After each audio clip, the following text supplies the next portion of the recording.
మేము ఇల్లు స్టార్ట్ చేసి 2 నెలల 15 రోజులు అవుతుంది.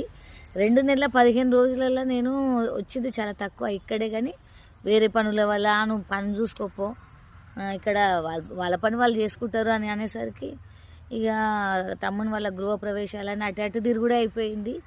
ఏదో అట్లా ఇట్లా రావటం అట్లా పోవటము. మళ్ళీ చాలా వర్షాలు పడ్డాయి, గుంతలు తీసినాము, ఫుల్ వర్షాలకు ఆ గుంతలన్నీ నిండిపోయిన తర్వాత గుంతలకి నీళ్లు తీపియడానికి మళ్ళీ మోటార్ కొనుక్కొచ్చి నీళ్ళన్నీ తీపిచ్చేసినాం. నీళ్ళు తీపిచ్చిన తర్వాత పిల్లర్లు వేస్తామన్న టైంకు మేము 8 పిల్లర్లు వేసినాము.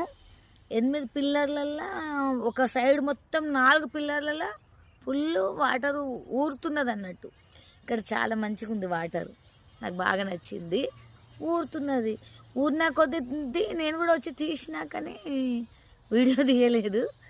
తీస్తున్నాము పోతున్నాము. ఇక మేస్త్రికి కూడా విసుకొచ్చేసి ఆయనతో ఒకరోజు ఏం చేసిండు, సరే తీసేద్దాము అని పొద్దున్నే చాలా పొద్దున్న వచ్చి తీసేసి దన మాలేసి ఆయన స్టార్ట్ చేసిండు అన్నట్టు ఇల్లు.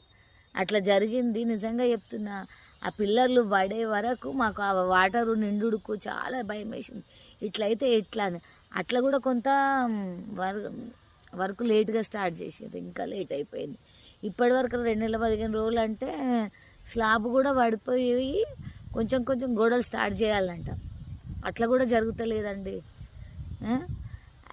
ఇంకేంటంటే చూపిస్తాను నేను మీకు. బేస్మెంట్ అయిపోయింది, మళ్ళా సంపు కోసము తీసేసినాము, మళ్ళీ డ్రైనేజ్ కోసము గుంతలు తీపిచ్చేసినాము, సంపు కట్టించేసినాము. అంత అయింది.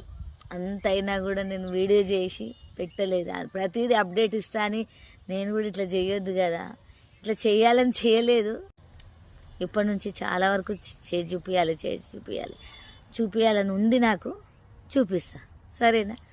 బాయ్.